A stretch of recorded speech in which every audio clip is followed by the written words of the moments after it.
Hey, so remember back in 2021 when it was announced that the beloved Knights of the Old Republic would be getting a remake? Do you also remember when said remake was subsequently delayed indefinitely the following year, and since then we've barely heard anything about it? Well, I got some good news for you today, because in a recent interview with IGN, Saber Interactive CEO Matthew Karch has finally confirmed that the game is absolutely still getting developed. And I quote, "It's clear and it's obvious that we're working on this," he said. "It's been in the press numerous times. What I will say is that the game is alive and well, and we're dedicated to making sure that we exceed consumer expectations." Now, obviously, this is great news for anyone who has been feeling disheartened by, the constant back and forth surrounding this game. Because you see, just recently, Saber Interactive, which is, the studio that is now working on the KOTOR remake, did a pretty huge move and literally bought themselves out of ownership,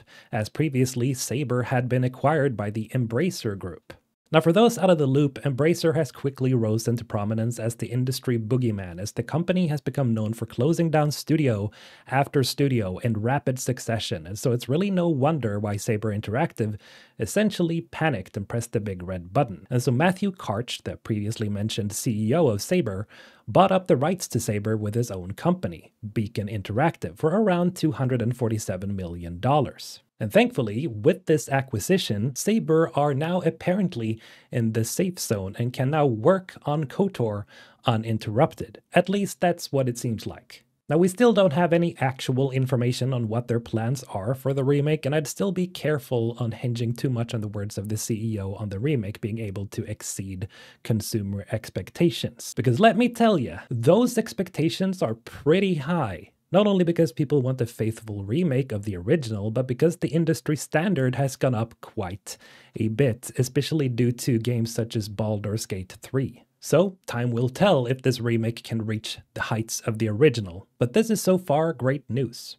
Dragon's Dogma 2 has seen tremendous success since its launch, and apparently it's become the most successful Capcom launch to date, with over 2.5 million copies sold across Steam, PlayStation 5, and Xbox in just 11 days. That's not even 2 weeks. And if we take a look at the Steam charts, DD2 has an all-time player count of 228,285 people, and now it's sitting at about 84,000 people in the last 24 hours. Now, obviously, because it's a single-player game, the decline in players is natural, and the amount of players is still impressive considering it launched on 3 platforms at the same time. Even more so, it's impressive that this is the most successful Capcom launch to date, despite the implementation of microtransactions. Now, yes, you can totally ignore the microtransactions because the game is really just good as it is, and all they do is just add things that are already in the base game. That said, I don't like the microtransactions in Dragon's Dogma 2 at all. But I guess this goes to show that despite all the controversy, Dragon's Dogma 2 really is a great game. And if there's one thing that I could ask for, it's things such as additional areas, more exploration, more unique rewards, a wider enemy variety, essentially just more content, because at the end of the day, that's the only thing that I felt was missing from the game. And I think a lot of you agree. I mean, the issue of enemy variety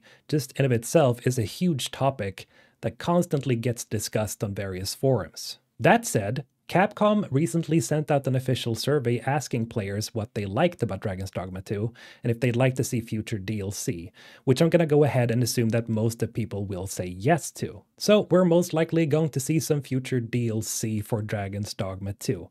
At least I hope so.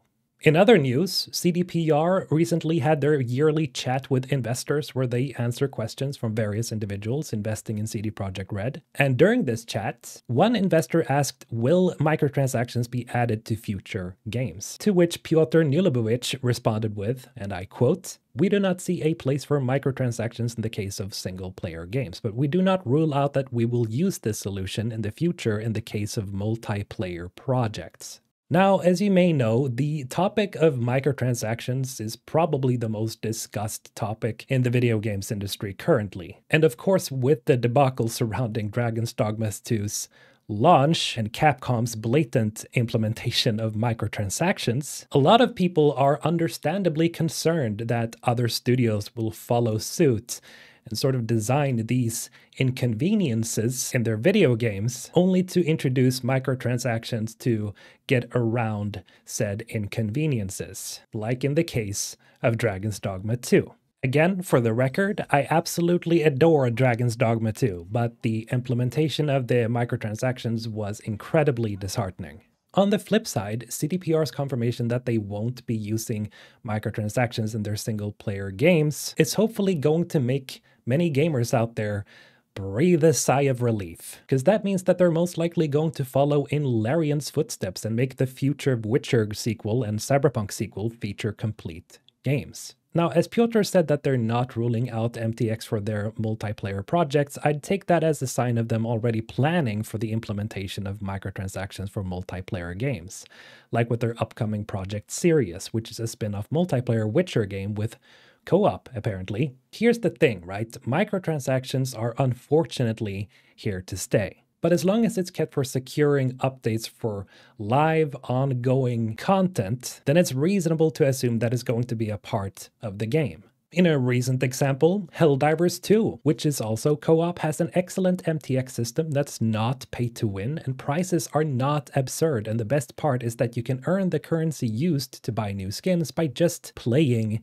the game. CDPR, if you're listening, this is the right way to do it. Another piece of heartening news is that CDPR shared this update, which shows that most of their developers are now working on the next big Witcher game, referred to as Project Polaris, which was announced back in 2022.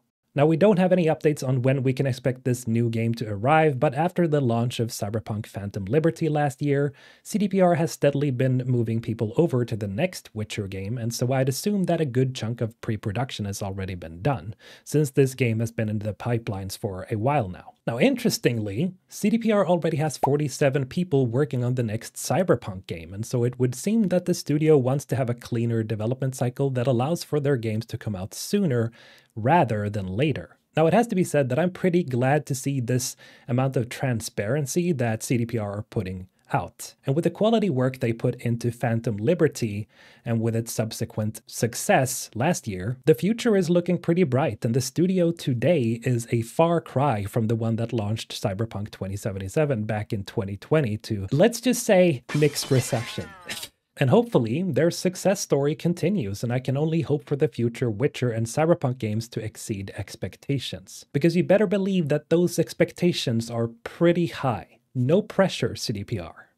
Now, before you ask, no, we still don't know what the next Witcher game is going to be about, neither do we know anything about the next Cyberpunk game, but at the end of the day, they're in development, and that's all that matters for now.